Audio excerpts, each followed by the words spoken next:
Thank you for that recitation. Masha, it's beautiful. We have Sister Masuma, who has joined us again today. Thank you so much. Assalamu alaikum. Alaikum assalam wa rahmatullah. So today's topic is about age has no bounds. And somebody's written in, a parent has written in, Dear Masuma, my children are not as religious as I would like them to be. I was wondering if you had any advice in the form of your own experience or religiously speaking as to the best methods to encourage young children to be more religious, especially at the certain times of the year like Arba'in and Muharram. I've always been religious, but it's unfortunate that the apple doesn't always fall far from the tree. Okay, Bismillah ar-Rahman ar-Rahim. I think it's important to first think about what do I mean by religious? Because a lot of the times I think religious is something that is dictated by culture, by my upbringing, so not necessarily by what Islam says. Yeah. So if my child is doing the wajib and staying away from the haram, then my child is religious. Sure. He's a Muslim. He's submitted to the will of Allah. And I should be really, really grateful and thankful for that. Yeah. I think it's really important that we concentrate on the wajib and the haram and role model the mustahabat. I think, to push the mustahabat is not a good idea. It's something that they will get to if they're doing the wajib and the haram. Sure. And the beautiful thing, again, about these amazing times in the year is that if I'm doing the wajib and the haram, or if my child is doing the wajib and and staying away from the haram, then their soul will be able to take on the blessings that are coming down on these special occasions. Are you saying that from a perspective that not to burden that child? Yes, yes. Because again, take something very, very simple. Like for example, say if I want to go and have pizza at a non-Muslim restaurant, and I have a vegetarian pizza. Fine, fiqh-wise, it's fine. I'm allowed to. I'm not doing anything haram. Now, I may choose not to go to a non-Muslim restaurant to have vegetarian pizza because I think, there may be contamination. They may use the same, knife to cut it with or whatever. But that's me, where I am in my life, in my spiritual journey. Now, if I impose that on my children, what I'm going to do is I'm going to make it very much like a prison for them. And the sad thing is what most parents do is they concentrate on the fiqh without the aqaid coming into play at all. So I'm telling my child constantly, you're not allowed to do this, you're not allowed to do this, you have to do this, you're not allowed to do this, you have to do this. Whereas all their friends are doing everything and anything else. Yeah. And they can't understand why they're not allowed to, and Islam feels like a prison to them. Yeah. Whereas if I, as a parent, had concentrated on the aqaid aspect, if I had built my child's relationship with God, that they understood who God was, they had a connection with Allah, they understood that God has made them with a purpose, that they are their soul, the wajib and the haram is for the soul, God does not become a bigger God or a lesser God if they worship him or not. All of it is for their own benefit. Then it becomes more like a sanctuary where God is trying to protect me. And so I see the sense in it. And therefore, when it becomes difficult, I still want to do it. So, when I look at all my other friends who are doing certain things which I may want to do, but because I understand it's not good for me, and that's why God's made it haram, I have the strength not to go down that route.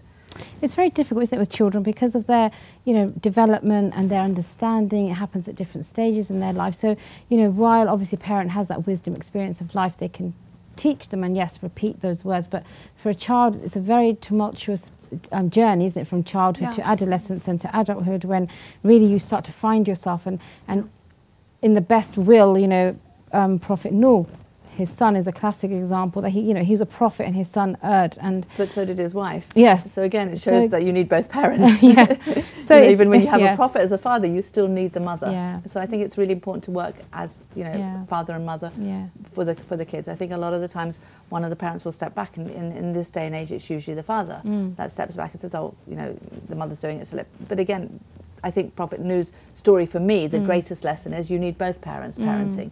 You can't just have one parent parenting. But I think also then, you know, you have parents that are single parents and there's not a parent on the other side to give them that balance. So, and it could be for whatever reason that they are in that situation. But again, you know, and that parent could possibly just be the one voice that is good, and it could be a bad marriage that they've stayed together and there is that wife. But I mean, Imam Hussein, you know, his wife is an example of not so good. And I don't know, I feel that one parent, if they try their best, I mean, of course. And again, guidance comes from Allah. We never know if it's, but that's an interesting perspective. I've never heard sort of anyone. I think you know, when you're looking at what I'm doing is I'm looking at the best case scenario. And it's good, and that's where you need both parents. But obviously, you can do it with one parent, but it's more difficult. And if you're a single parent, then it's probably easier than having two parents where they're both sort of pulling.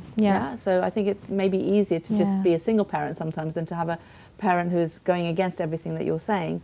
That's a very good, I think, you know, perspective, because I think nowadays people they think, well, I'm religious and do I necessarily need a spouse? And, you know, we're talking about children, but they're the product of a marriage. And if they're not going to be looking for a religious spouse, then don't really have much hope then that, you know, you're going to be doing, you may do the double the work to compensate the non-religious parents. So if that's the environment they want their child to be in, it's from the onset of before conception, isn't it, really? And the children time of marriage, when you're thinking of who you're going to marry, to actually think about, is this the person I want to be, you know, the parent of my child? Yeah, definitely. I don't think we think like that. No. So, and again, children are not like, you know, robots, toys you can switch on and off. Here's your religion, and then switch it off. You know, it's they are going to be a continuous, you know, sort of, I think, manifestation of what you've taught them. And again, when they get to adolescence, they do question, don't they? If you've taught them well, that actually, what is it that I believe in?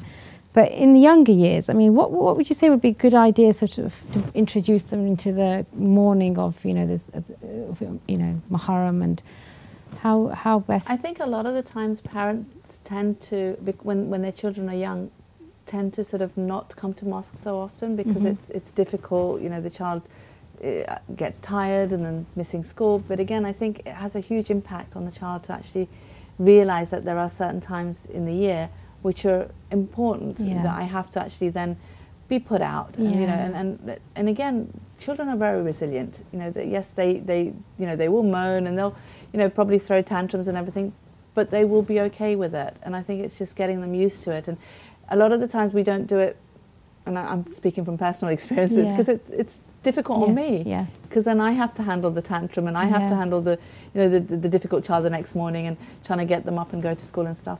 But I think it's really important, like we said, I think a few episodes back, we talked about the fact that, you know, when you have a majlis where the Masayib of Imam Hussein al-Islam is being recited, we have within, you know, a hadith which says that Bibi Fatima will be present there. Now, a child's soul is pure, so it will connect to Bibi Fatima's al-Islam's soul. My soul may not, because it's not pure, but a child's soul is. So it's like, can you imagine that connection and the effect that that connection is having on the soul of my child?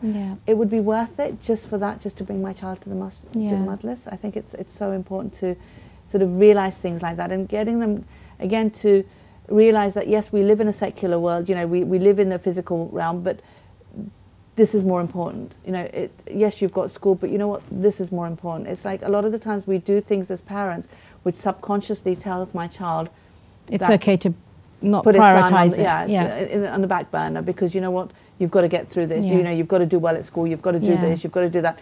And Islam is put on the back burner, and I think that's dangerous. You know, definitely, and I think that's you know, brilliant advice, because I think as even the month of Ramadan, Shahr Ramadan this year was late, you know, and children going to the mosque in the weekdays, and you're absolutely right that if we don't prioritise them, if we were raised by being at the mosque, and then the children are being given that sort of extra comfort, then imagine what the next generations will be if we start dropping those sort of, you know, commitment to our, and religion is a commitment, isn't it? It's not when you pick and choose what you want to do. You, as a parent, you're giving that example to the child that it's okay, it's just these days, but we get through it.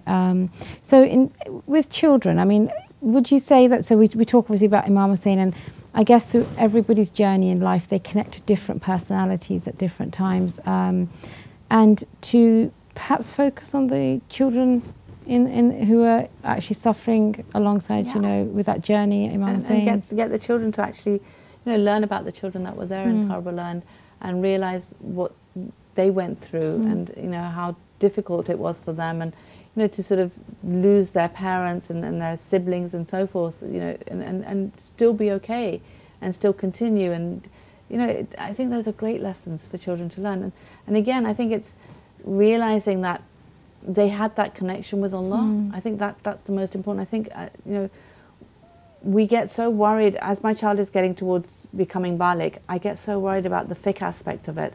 But if the relationship with Allah is not being formed beforehand, then the fiqh will feel very forced. Yes. Whereas if the relationship is already been formed, then the child will take on the fiqh. So it's the heart, isn't it? Connect the heart and then the physical. Yeah, it'll make sense. It'll all make sense. Whereas we concentrate on the fiqh so much, and, you know, we forget about the relationship that I need to have with Allah. You know, if I got my child to constantly talk to Allah, if I got my child, you know, everything went back to Allah. Everything that they said, everything that they did, it's like I constantly kept bringing it back to Allah. Then my child will learn to do that as well. So then when they're making decisions, when they're teenagers and they're making decisions, you know, at the back of their mind they've got God there, and they're thinking about, you know, taking it back to Allah again. So it's like I've taught it to them without actually making them sit down and teach it to them. You know, it's something that's become part and parcel of who they are. It's interesting because I think, you know, we're very blessed in London that we have such, you know, strong communities and a host of, you know, youth that actually do a lot of commemorative events, which are very, again, youth understand youth and what the dynamics are and what their needs are. But as adults, you know, parents, we also have a lot of, you know, good madrasas that are, you know, running workshops. So it's important to get involved in those as well, isn't it? But I was just thinking about perhaps people who are, and as a final point, we've just got a couple of minutes left, that perhaps aren't so fortunate. They could be in a majority Muslim country, but actually the focus is not on faith. It's like looked at as being backward. And it's looked at as like, okay, you know, Muharram is just for going to the mosque and then you go back to your life, and, you know, and that's very difficult for children to sort of live in this dual sort of, you know, whether it's a Muslim country, whether it's the West, we all have our own difficulties, don't we? And what would you suggest is what the children, parents should focus on? So perhaps from the start, and then, I mean, how would you say, just as a final note? I think it's just getting them to sort of, you know, understand the whole message rather than just taking them to mosque and just leaving them there, sort of thing.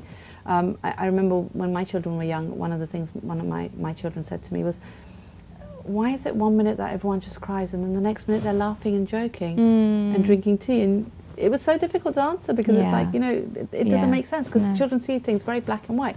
If you're sad and you're crying, how can then the very next minute you be laughing and joking? And again, it's, you know, we need to sort of question, okay, absolutely, what's happening here? You know, is it just a tick box exercise, or am I actually feeling something?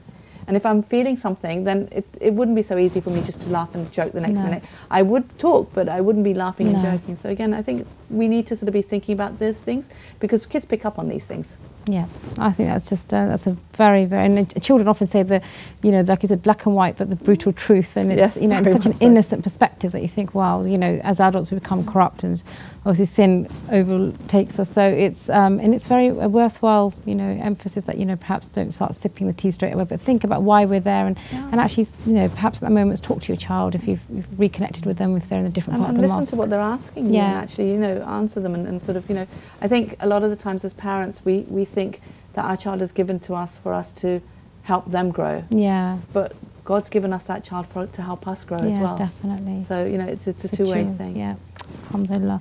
Thank you so much once again. It's been really insightful, and hopefully the parents who are listening have gained from your knowledge as well.